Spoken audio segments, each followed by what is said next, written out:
Magandang umaga mula sa Pag-asa Weather Forecasting Center. Ito ng ating update sa magiging tayo ng panahon sa susunod na 24 oras. Ngayong araw, inaasahan natin malaking bahagi ng ating bansa makakaranas ng mga pag-ulan, dulot yan ng mga iba't ibang weather system. Una, dito sa area ng Northern Luzon, dahil sa epekto ng shear line at northeast monsoon, makakaranas tayo ng mga pag-ulan. Dito naman sa eastern section ng Central and Southern Luzon, dahil sa epekto ng easterlies, asahan na rin natin yung mga kalat-kalat na pag-ulan at thunderstorms throughout the day. Sa area naman ng Mindanao at sa Palawan, dahil sa epekto ng Intertropical Convergence Zone o yung salubungan ng hangin mula sa Northern and Southern Hemisphere, mataas sa pag-ulan rin ang ating mararanasan over these areas. For Metro Manila and the rest of Luzon and the rest of Visayas at itong western and central portions ng Mindanao, generally fair weather conditions sa ating inaasahan ngayong araw, pero nandiyan pa rin yung mga tsansa ng mga usual afternoon to evening na mga rain showers or thunderstorms. At patuloy nga nating minomonitor itong mga cloud clusters dito sa labas ng ating PAR. Itong mga kaulapan na ito ay associated sa ating Intertropical Convergence Zone. So sa ngayon, wala pa tayong low pressure area na minomonitor because as of now nga ay disorganized pa yung convection associated sa mga kaulapan na ito. Pero patuloy yung ating monitoring sa area na ito dahil nga sa mga susunod na araw, base sa ating analysis, inaasahan natin na may posibleng mamuong low pressure area dito sa area na ito at posibleng pumasok at makaapekto ng ating bansa in the coming days. At yung ating latest heavy rainfall outlook, yung ating 24-hour rainfall forecast sa mga susunod na araw. So ito yung ating nirelease kaninang alas 5 ng umaga. So for today, posible tayong makaranas ng 50 to 100 millimeters na mga pag-ulan. Moderate to heavy rains dito sa area ng Cagayan, Apayao at sa Isabela. So posible magpatuloy yung mga pag-ulan dito sa area ng Cagayan hanggang bukas, kaya sa mga lugar na ito, sa mga probinsya na ito, patuloy po tayong maging handa at alerto sa mga banta ng flooding at landslides dahil within the next 2 days ay malalakas pa rin at significant yung mga pag-ulan na ating mararanasan. At para naman sa magiging lagay ng ating panahon ngayong araw, dahil sa epekto ng shear line o yung convergence ng mainit at malamig na hangin, asahan natin yung mataas sa tsansa ng mga kaulapan at mga kalat-kalat na pag-ulan, pagkulog at pagkidlat dito sa area ng Cagayan, Isabela, Nueva Vizcaya, Quirino, dito sa area rin ng Apayao at Kalinga.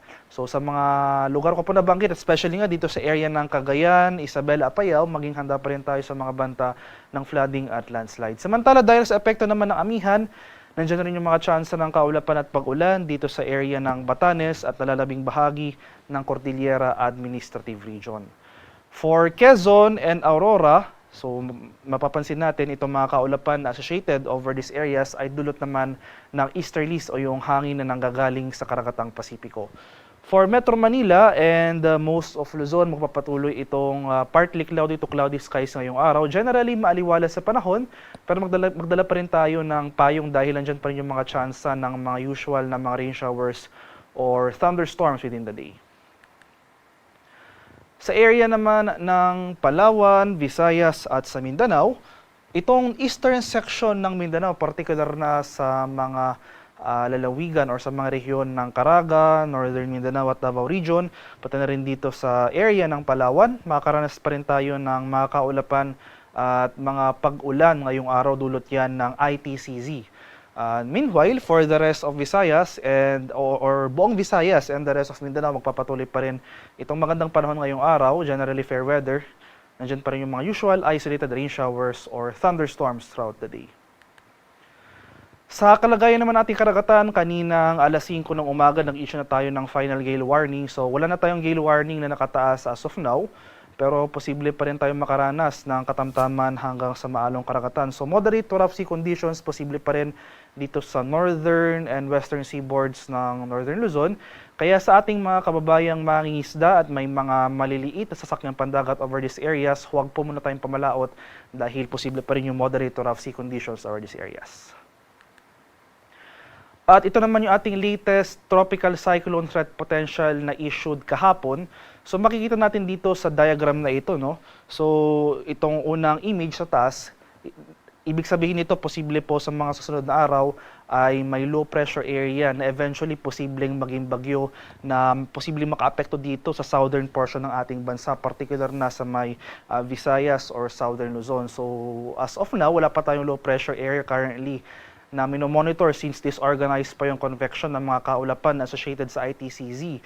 Pero patuloy nga yung ating pag-monitor ng Intertropical Convergence Zone because itong ITCZ known as breeding ground ng mga low pressure areas na eventually nagiging bagyo. So patuloy yung ating pag-monitor since makikita natin dito sa diagram na ito ay possible yung mga area na maapektuhan ay itong malaking bahagi ng Southern Luzon, Visayas area, and pagsapit ng week 2 ay itatraverse ito ang Visayas, Southern Luzon papunta sa may West Philippine Sea.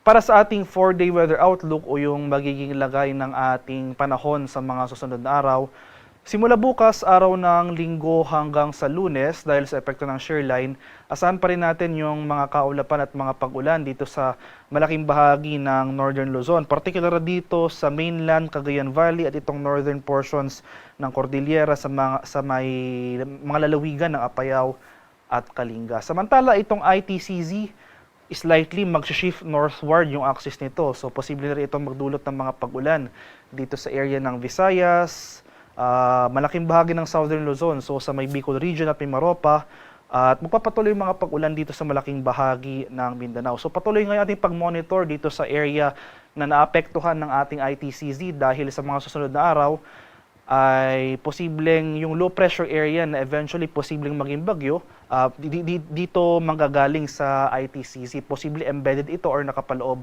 sa Intertropical Convergence Zone bilang known nga ito as a breeding ground for low pressure areas.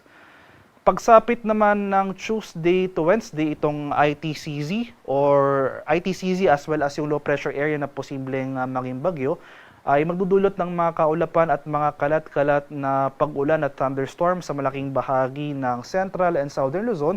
So dito sa Central Luzon, including Metro Manila, Calabarzon, Mimaropa, Bicol Region, pati na rin dito sa malaking bahagi ng Visayas at itong Mindanao, particular na itong northern portion ng Mindanao. So may kalawakan, no, yung mga medyo marami yung mga areas na mararanasan yung epekto ng LPA at ITCZ in the coming days.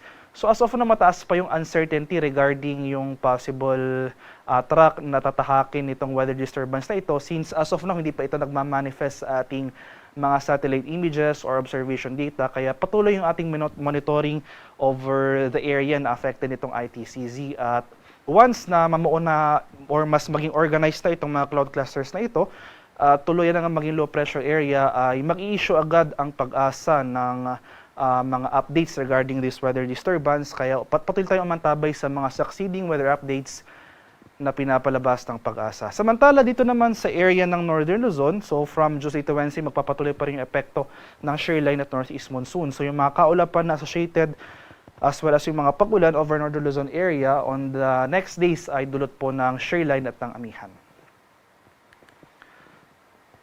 Haring araw sa Kamaynilaan ay sisikat mamayang 6 AM ng umaga at lulubog naman sa ganap na 5:24 ng hapon. Para sa karagdagang impormasyon tungkol sa ulat panahon, lalong-lalo na sa ating mga localized advisories, yung mga ini-issue ng ating Pag-asa Regional Services Divisions sa ating mga lokalidad tulad ng mga thunderstorm advisories, rainfall advisories, or heavy rainfall warnings, ay follow kami sa aming social media accounts at DOST_Pag-asa. Mag-subscribe na rin kayo sa aming YouTube channel sa DOST Pag-asa Weather Report at palanging bisitahin ang aming official websites sa pag-asa.dost.gov.ph at panahon.gov.ph. At yan lamang po ang latest mula dito sa Pag-asa Weather Forecasting Center. Magandang umaga sa ating lahat. Ako po si Dan Villamila Guulat.